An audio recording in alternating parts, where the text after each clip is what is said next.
Om Swastiastu, Assalamualaikum warahmatullahi wabarakatuh. Shalom, salam budaya, salam kebajikan bagi kita semua, dan salam harmoni. Baik, sebelumnya pada kegiatan pembelajaran hari ini saya akan mempresentasikan yaitu model ajar, yaitu tentang model ajar PPKN fase A, fase 1 dengan topik keberagaman. Baik, sebelumnya perkenalkan, nama saya Nilo Gede Sinta Novelita dengan NIM 2311031335 dengan absen 1. Nah, untuk yang pertama itu adalah informasi umum. Yang pertama adalah identitas modul. Di sini ada nama penyusun yaitu Nilo Gede Sinta Novelita. Untuk instansi di sini saya tidak mencantumkan. Yang ketiga ada tahun pelajaran yaitu tahun 2024-2025, jenjang sekolah SD atau sekolah dasar, bab yaitu bab 3, fase atau kelas, fase A kelas 1, semester 1, bab yaitu bab 3 yaitu tentang keberagaman. Di sini saya menggunakan mode pembelajaran yang adalah tatap muka atau luring. Metode pembelajaran yang saya gunakan di sini adalah diskusi, tanya jawab, kerja kelompok, dan presentasi. Nah, adapun mode pembelajaran yang saya gunakan di sini adalah mode pembelajaran berbasis cerita atau storytelling. Nah, di sini mengapa saya menggunakan model pembelajaran berbasis cerita atau storytelling? Yaitu ada memiliki makna khusus, yaitu di sini guru menggunakan yaitu menggunakan cerita untuk menjelaskan materi kepada anak didik, yaitu cerita yang mengandung bagaimana keberagaman yang ada di Indonesia seperti itu. Nah, media pembelajaran yang saya gunakan adalah gambar, video, dan LKPD. Pendekatan yang saya gunakan adalah pendekatan berdiferensiasi. Target peserta didik di sini sesuai dengan model pembelajarannya adalah 25 peserta didik. Alokasi waktu di sini saya menggunakan 2 JP yaitu adalah 2 kali 30 menit atau 70 menit. Nah, jumlah pertemuan yaitu 1 pertemuan, kurikulum yaitu kurikulum merdeka.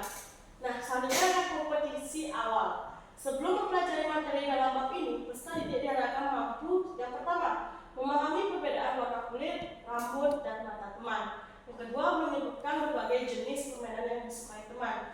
Yang ketiga, menjelaskan beberapa nama tempat ibadah yang berbeda, misalnya masjid, gereja, dan pura.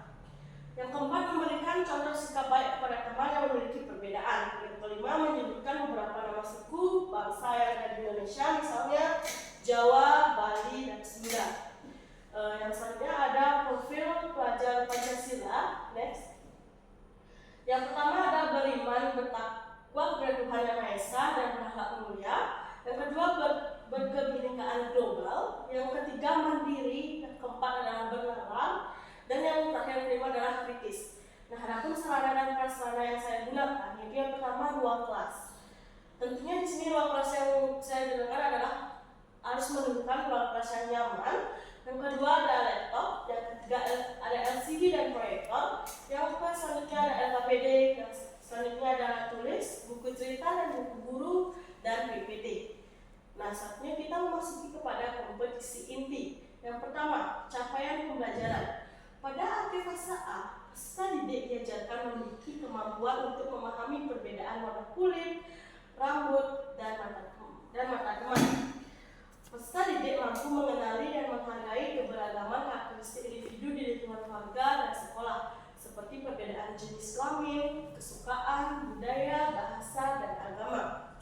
Peserta didik menunjukkan sikap saling menghargai, kerjasama, dan berteman tanpa membeda-bedakan.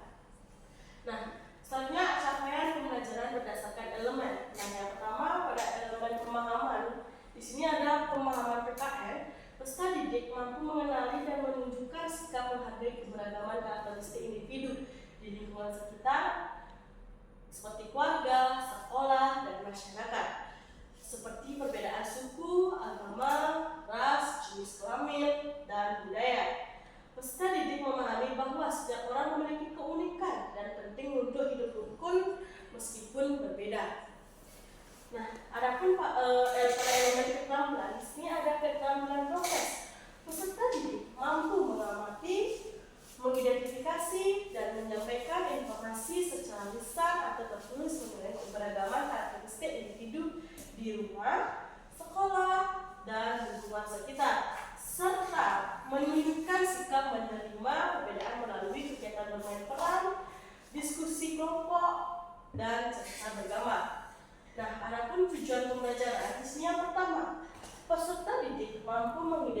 mengkomunikasikan perbedaan ciri fisik, hobi, dan kesukaan antar teman di kelas.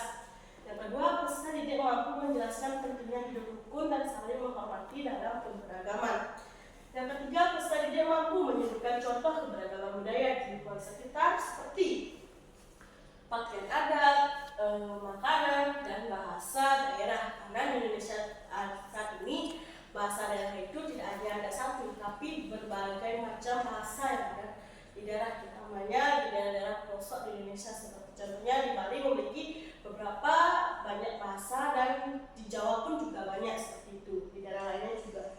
Yang keempat, peserta didik menunjukkan sikap menghargai perbedaan dengan cara berteman dan bermain bersama tanpa diskriminasi. Nah, di sini kita memasuki pada tahap asesmen atau penilaian. Nah, di teknik penilaian, pada penilaian sikap atau afektif, saya menggunakan observasi dan pengamatan. Nah, selanjutnya penilaian pengetahuan yaitu kognitif, saya menggunakan tes tertulis. Pada penilaian keterampilan atau psikomotorik, saya menggunakan unjuk kerja. Next. Nah, dalam bentuk asesmen, yang pertama sikap atau afektif menggunakan rubrik penilaian sikap. Yang kedua keterampilan menggunakan rubrik keterampilan. Nah, adapun kognitif pengetahuan saya menggunakan esai. Nah, selanjutnya kita memasuki pada pemahaman bermakna. Peserta didik memahami di sekitar kita ada banyak perbedaan. Contohnya itu ada yang berbeda warna kulit, bahasa, makanan kesukaan, pakaian adat, dan agama. Itu banyak sekali, bukan perbedaan yang ada di Indonesia. Nah, semua perbedaan itu membuat hidup menjadi lebih indah dan menarik. Setiap orang itu unik dan istimewa. Perbedaan bukan untuk dipertengkarkan, tetapi untuk dihargai. Kita bisa berteman dan bermain bersama walaupun berbeda.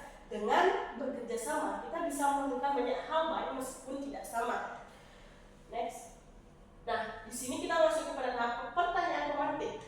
Peserta didik diberikan pertanyaan romantik berupa yang pertama, pernahkah kamu melihat orang memakai baju adat? Selanjutnya, warna seperti apa? Baju adat di Indonesia itu sangat banyak sekali, seperti di Bali sangat berbeda dengan di daerah yang lainnya seperti itu.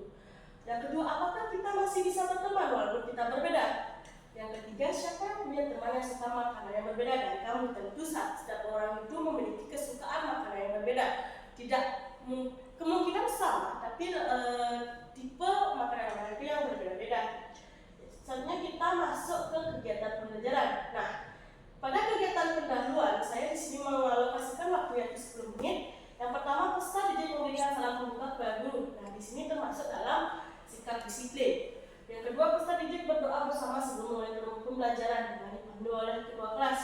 Di sini juga masuk ke ranah sikap religius. Yang ketiga, guru mengajak kehadiran peserta didik dengan melakukan absensi.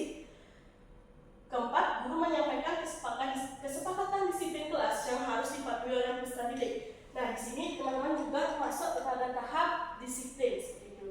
Peserta didik melakukan ice breaking yang diarahkan oleh guru sebelum memulai pembelajaran. Baik, sebelum memulai pembelajaran, alangkah baiknya kita memberikan ice breaking kepada anak-anak agar dalam memulai pembelajaran mereka itu tidak merasa tegang untuk pembelajaran hari ini. Yang keenam, guru memulai kegiatan pembelajaran dengan memberikan apresiasi mengenai materi yang telah dipelajari sebelumnya dan menghubungkan dengan materi yang akan dipelajari hari ini. Nah, di sini juga masuk pada ranah apresiasi kepada mahasiswa, kepada peserta didik. Selanjutnya, guru memberikan pertanyaan romantik untuk memancing peserta didik mengungkapkan gagasan atau pemahamannya. Yang kedelapan, guru menyampaikan tujuan pembelajaran serta memotivasi peserta didik mengenai materi ajar. Selanjutnya, pada kegiatan inti, saya di sini mengalokasikan waktu yaitu 50 menit. Pada tahap pertama, tahapan membuka atau mengawali kegiatan. Yang pertama, guru memberikan video pembacaan cerita yang berkaitan dengan keberagaman yang berjudul Menghargai Perbedaan atau Bhinneka Tunggal Ika. Di sini kita bisa melihat video. Di sini saya sudah mencantumkan link video.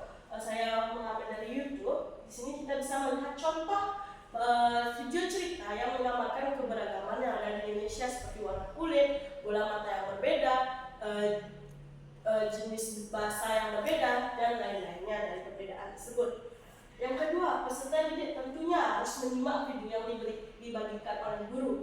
Yang ketiga, peserta didik diberikan permasalahan berupa pertanyaan pemantik terkait isi cerita dari video tersebut. Pertanyaan itu adalah, tahukah kamu bahwa yang diceritakan di dalam video tersebut cerita perbedaan agama dan tempat asal? Jadi, apakah kalian memiliki teman yang tempat dan agama yang berbeda dari kalian? Tentunya pada pertanyaan pemantik ini kita harus sesuaikan dengan apa yang kita tampilkan kepada peserta didik. Jangan sampai melenceng dari pertanyaan tersebut, agar peserta didik bisa memahami apa yang kita berikan, contoh cerita yang kita berikan kepada mereka.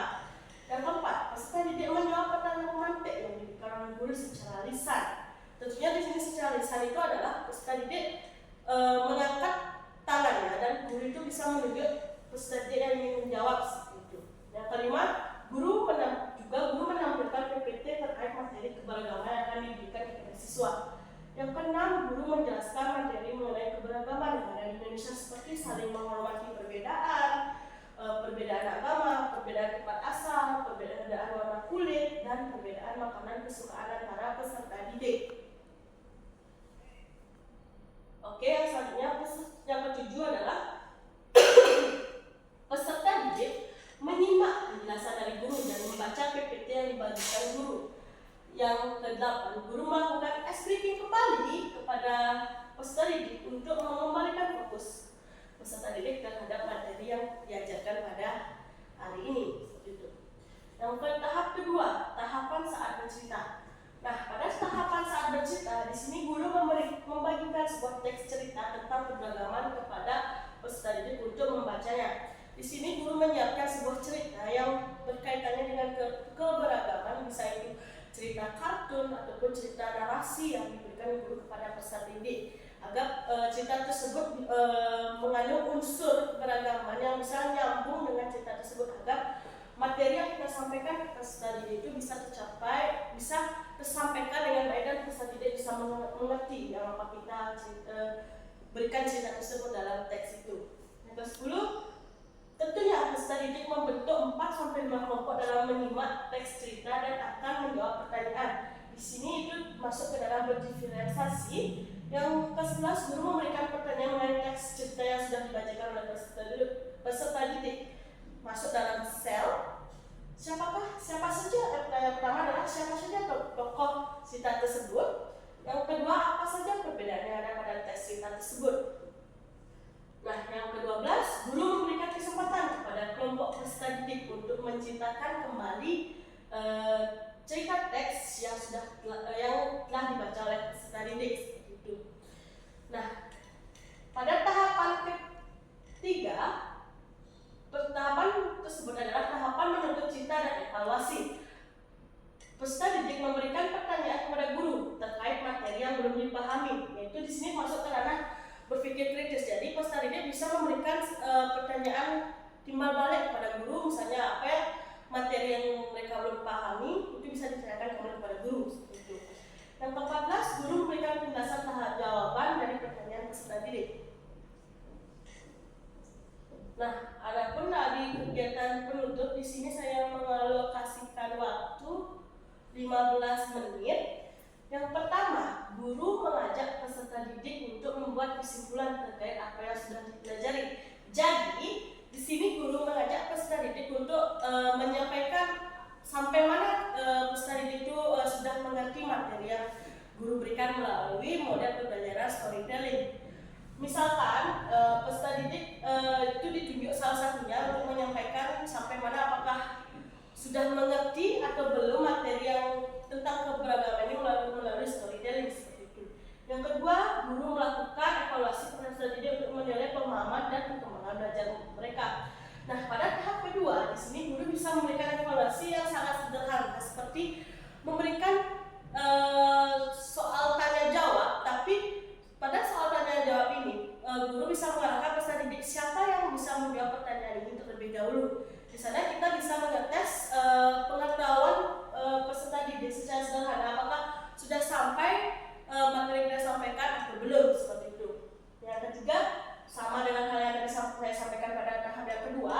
Yang ketiga, guru memberikan kesempatan kepada peserta didik untuk merefleksikan pembelajaran hari ini dengan pertanyaan Bagaimanakah anak-anak pembelajaran hari ini? Nah, di sini kita bisa menanyakan suasana hati atau keadaan dari peserta didik. Di sini masuk pada ranah sel, social emotional learning, yaitu kita bisa menanyakan apakah anak-anak senang dengan materi yang kita ajarkan hari ini atau tidak, apakah mereka merasa bosan, sedih ataupun marah seperti itu, dan juga bisa apakah mereka belum mengerti ataupun sudah. Yang kedua di sini, apakah senang belajar dengan ibu?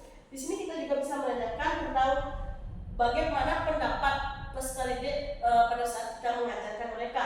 Yang keempat, guru menjelaskan rencana tindak lanjut peserta didik dapat mempelajari materi selanjutnya. Nah, di sini guru menyampaikan rencana tindak lanjutnya itu untuk besok ataupun pertemuan selanjutnya, keberlanjutan dari materi keberagaman ini seperti itu. Rencana itu berarti rencana yang akan dilaksanakan minggu ke depannya.